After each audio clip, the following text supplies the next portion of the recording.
let this happen to you, call the guys at Troy's Roofing to get the job done right the first time. You see, Troy's Roofing has been doing this throughout New Brunswick for over 20 years. That's why they do a better job at a more competitive price than most of the other guys. Plus, they're on site within 24 hours of your call to provide a free estimate on peaked and flat roofs. And now they can reach even greater heights. Oh, and one more thing, don't do this yourself. Call the professionals at Troy's Roofing, because after all, we do it right the first time. And cut. Hi everyone, welcome to Before the Bell, presented by Troy's Roofing and Construction in partnership with Sports Combat News.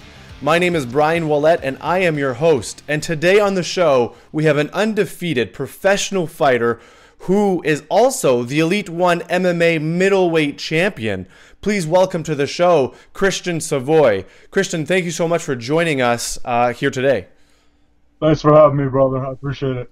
So, Christien, you have an upcoming fight on January 26th at the casino here in Moncton, New Brunswick, where you will face off against Aldrich Keith for the vacant welterweight championship on that Ep.2 MMA bitter rivals card. Before we talk about Aldrich and what that looks like for you, I'm just wondering a few things about you taking that jump down to welterweight. You are already the middleweight champion, and now you're going to welterweight. What made that decision for you, obviously, other than going for a title? But is this something that you've been trying to do for a while? It's funny, man. So what ultimately made me make the decision was I did a body fat test. And I was at 16%, and which is relatively high for peaking performance professional athlete. So it was just a realization that I was pretty much just a fat middleweight. And honestly, the Nick Nacarado fight really prompted me to go down, simply because I don't feel guys could eat the shots that he ate. And don't get me wrong, that dude has a big head, but it's more so to protect my hands. So it's interesting that you brought up that Nick fight. Let's talk about that a little bit, because you were supposed to face Julien LeBlanc in that fight, and then he got injured, backed out, and you took that Nick Nacarado fight on short notice. Like, how does that affect you as a fighter, right? You were prepping for Julien. How does that change your game plan, if any, going into a short notice fight like that? It was huge, man, and it was a big realization for me, because I was training for a 6'3" southpaw, a completely different style fighter, and like all my culminations and everything that I was planning to do was pretty much thrown out the window, So it's a disadvantage for him, being that he's not peaking for a fight, but it's a massive disadvantage for me, being that I was training for like a completely different fight, So it really gave me a different perspective, and it's going to change the way I train, just in case something like this ever happens again. And that's interesting that you even accepted that fight on short notice. Did it cross your mind to say, I'm done, I don't want to switch opponents? You seem to be that kind of guy who just wants to get in the octagon and fight. But on short notice, like you said, knowing that does affect your game plan, did that worry you at all? Of course it worried me, I'm not going to sit here and lie, but, I think, I'm a fucking warrior, man, that's all it is, when Chris Lee missed weight against Aldrich, I said I would take that fight, when Aldrich wouldn't, when Chris Lee weighed 20 pounds overweight, so, I'm a fighter, and, I want to be there for the fans too, they pay good money to be there, and I don't want to disappoint anybody. And unfortunately, I got screwed over in a couple fights, and I took some risky fights, and I came out on top. And I'm looking forward to January. And we talk about taking those fights on short notice. And before you fought Nick, you fought Chris Lee, who was overweight for your fight as well, for that vacant middleweight title, and you accepted that fight too. So, you literally are the people's champion when you think about it, because you want to put that fight in the octagon at any cost. And you mentioned a little bit about offering to fight Chris Lee instead of Aldrich fighting Chris Lee when he was overweight. So what went down there? How does that work? Are you able to switch opponents last minute like that, or was that kind of what put the stop to it? Yeah. So with that whole situation, Chris Lee missed. So I was supposed to fight James Kwame that night, Right. or the night after, right? And Aldrich was supposed to fight Chris Lee. And Chris Lee missed weight by 20 pounds, and Aldrich didn't want to take the fight. And I just said, I called Mike Williams and I said, listen, ask Aldrich if he'll fight Kwame, and I'll fight Chris Lee. Fuck it, I'll save the show, you know. And I guess, I don't know, they couldn't make that happen, but I was more than willing to do it. And even when Chris Lee missed weight against me, the commission wasn't going to allow that fight, man. I called Lied and Mike, and I just begged them, like, please let it happen. Like, it just, like, you know, we're already here, you know, like, yeah, you know, I'm just ready to go, you know. You know, and that Chris Lee, like I said, like people pay money to see these fights, man. Like, you know, I just want to I want to entertain, and I want to be there for the people. yeah, absolutely. And you know, I've seen you fight quite often, and you know, you do put on the show for the people. And let's talk about that Chris Lee fight. You know, it is quite far back, but that was in your hometown in St. John. What did that feel like, fighting, you know, for the belt in your hometown? You know, even if he was overweight, that didn't matter. But what was going through your mind knowing you were fighting, you know, in your hometown? Oh man, first of all, I know you were there. That crowd was insane. And yeah, man, that was literally like a dream come true to me. And you know, the fight couldn't have gone any better, really. And yeah, no, it's crazy, man. Like, I had like older gentlemen messaging me after that fight saying they've been going to the LBR for events for the past 50 years, and they've never seen a crowd like that, you know. So it really was. It meant a lot to me, man. It was. It's a night I'll never forget. That's for sure. Yeah, and it was an awesome night. The fans were into it, and you put on a great performance as well. So let's talk about Aldrich. You know, we mentioned that on that card with Chris Lee and Kwame that you were willing to make that switch. Now you face off against Aldrich on January 26th for that vacant welterweight title. And there seems to be, you know, I'm not going to call it bad blood. Let's call it a bit of rivalry, if you will. Oh yeah, the rival's nicer, I guess. Yeah, but in all honesty, you know, I've been following you guys on social media, and there's a lot of, you know, those memes are coming out, which I have to say are hilarious, by the way. So what is it? What is it that makes this fight different than all the other ones? You know, it seems almost more personal than before. So what is it that makes this Aldrich Keith fight a little bit more different? You know, he's just he ran his mouth a lot, and you know, that's just it, man. I just think he's a fake individual, and you know, he's trying to make me look like the bad guy in this entire thing. And I've said everything I gotta say. These guys will try to find a way to manipulate everything I say to try to make them look like the good guy. But anybody who knows me, man, knows what kind of guy I am, and I'm just excited to fight, man. I'm just excited to fight. For sure, this one's a little more personal, and in a sense, I gotta thank Aldrich. I gotta thank, you know, I gotta thank Adam Hunter for his stupid fucking videos. I gotta thank everybody talking shit online, because you're gonna bring the animal out of me, man. And I can't wait till that moment where we're locked in the cage, and I'm looking at him in the eyes, and it's just him and I in there, and he recognizes that this is real now. So I'm excited for January 26th. Yeah, and I'm equally as excited. You know, I've watched you fight a lot, and your fights are always entertaining. You lay it all on the line, and I can only imagine what it's going to look like on January 26th here at the casino when you face Aldrich for that vacant welterweight title. So moving to welterweight, like, is this your plan moving forward to stay at welterweight division? Yeah, 100%, man. I mean, I feel so much better right now that I'm walking around lighter. Like I said, I've never had a real weight cutting guy. You know, a lot of these guys have like weight cutting experts. I never had that. I take pride. I always eat clean. Like, I just enjoy living a healthy lifestyle. But I used to eat a lot, man. I didn't know anything about portion control or any of that shit. So I feel so much better walking around the weight I'm at now.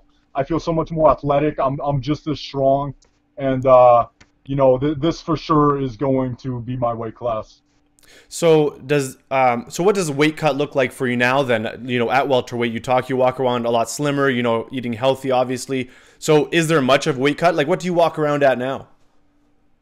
I'll keep that to myself. But I'm a big welterweight. There's no denying it, right? But so I'm gonna announce it right here, and I'm gonna give my boy Eric Pino a shout out, who works for George Lockhart, who's one of the best weight cutting guys in MMA. I want to thank my manager David Arvello for getting me in touch with him. And for those who don't know George Lockhart, he's recognized as probably the best weight cutting guy in MMA. And Eric Pino, who's one of his guys, is going to be working with me ahead of this fight. So I'm going to make weight, no problem. I imagine by the time I step in the cage, I'll probably be a lean, sexy 190. Oh, that's awesome. And thanks for sharing that. I know, sometimes, when it comes to training camp and things like that, it can be a bit secret. Where do you spend most of your training now? And is your gym still MXT Fight Academy? Yeah, so I travel at several gyms. The thing is, I train out of a small town, right, St. John. Yeah. And it's there's advantages and disadvantages to that. But because I train in a small town, there's no one-stop shop, So I go to MXT to work my jiu-jitsu primarily. John is also a 6th-degree black belt in Taekwondo, so he helps me with my kicks and striking as well.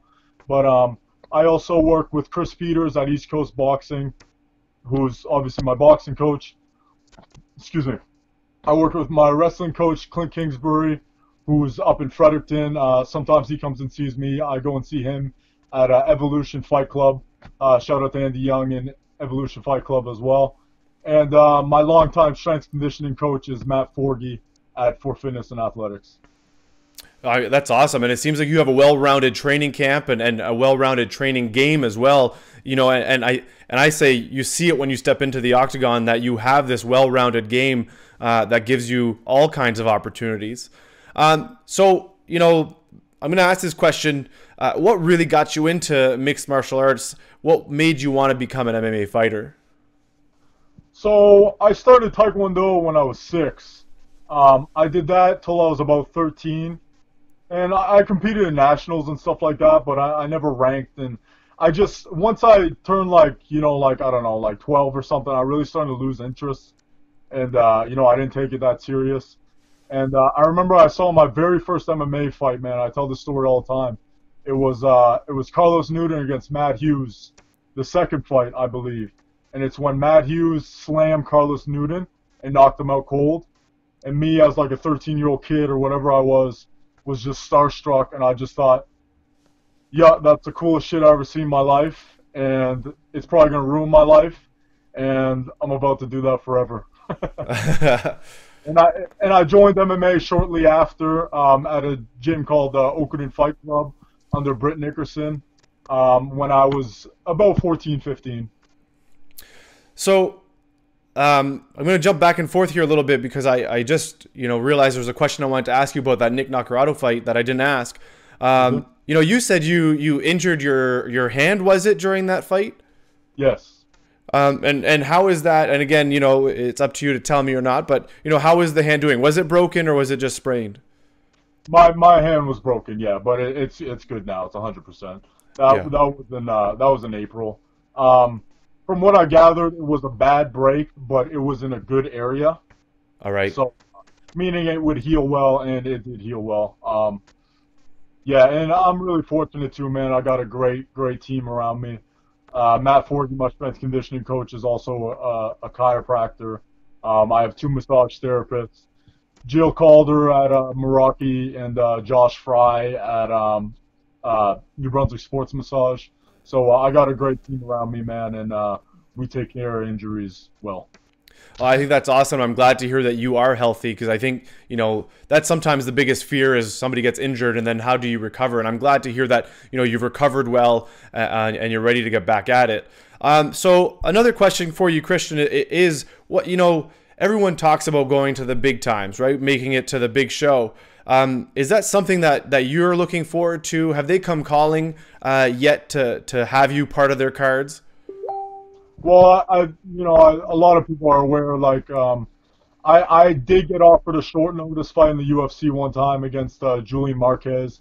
It was a 2-week notice fight, not even, I don't think. And me and my coaches decided that it doesn't make sense. And also, I got offered a fight on Contender Series at 205, which, I'm definitely not big 205, but that's when I broke my hand, so I couldn't take that fight anyways. But I'm a true believer, man, that timing is everything, and especially in this sport, like you see guys.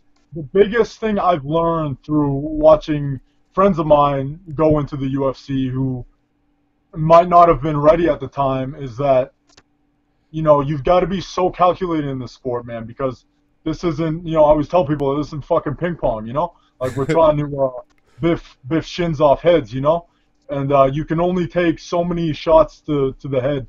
So, I've always said, and all my friends and family can quote this, that I always wanted to be in the UFC in my late 20s, and I'm 26 now, and I'm getting there. And whether it happens after this fight, whether it happens, 2-3 fights from now, I'm not majorly concerned about it. But I'm ready, man. I'm ready when that phone call comes.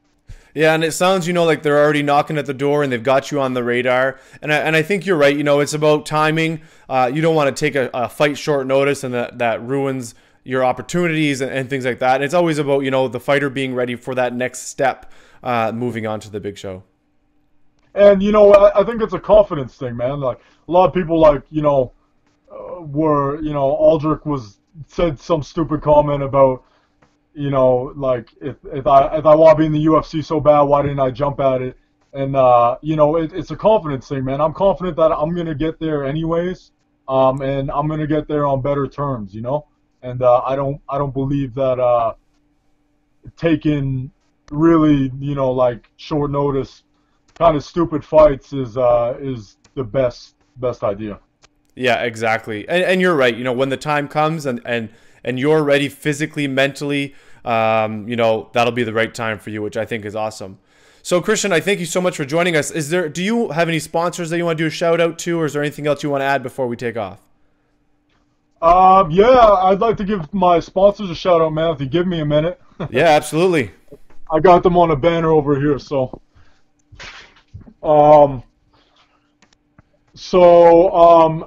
First of all, these are sponsors. Some are still active, some are old, but I want to give them a shout out anyways. First of all, I want to give a shout out to my gyms, East Coast Boxing, MXT, for Fitness and Athletics, and Clint. I know you don't got a gym, but Clint Kingsbury. I want to give a shout out to Made in Heaven Cleaning, my boy Greg Knudsen, who does my photography and videography, or whatever the hell the word is. I'm a fighter. Marijuana for Trauma, Agua Pure, Maritime Cuts, Collins Tours, Rocky Sports Bar, Churchill's, Cask and Kettle, Meraki, Northern Sword, C&R Landscaping, Nourish MB, and anybody I forget, I'm sorry. But you guys know I appreciate it so much, and I love you all. Well, thanks for making that shout out, Christien. And I'm sure they appreciate too, great athlete as you are, representing them well. So once again, Christien, I want to thank you for joining us on the show and taking time out of your training camp to answer some of our questions. And if everyone hasn't already guessed it, this fight on January 26th for that Elite 1 MMA Bitter Rivals card is going to blow the roof off of the casino for that welterweight, vacant welterweight title. So don't forget to buy your tickets today for that January 26th card at Casino New Brunswick here in Moncton to watch Christien Savoie in action. Christien, once again, thank you so much for taking part. And we want to thank Troy's Roofing and Construction for sponsoring today's video. The customer comes first and they do the job right the first time. Contact Troy at 506-693-TROY. Christien, once again, we thank you and I look forward to seeing you in the Octagon on January 26th. Thank you, sir. And the casino's roof is going to get blown off, and so is Aldrich's head. Thank you.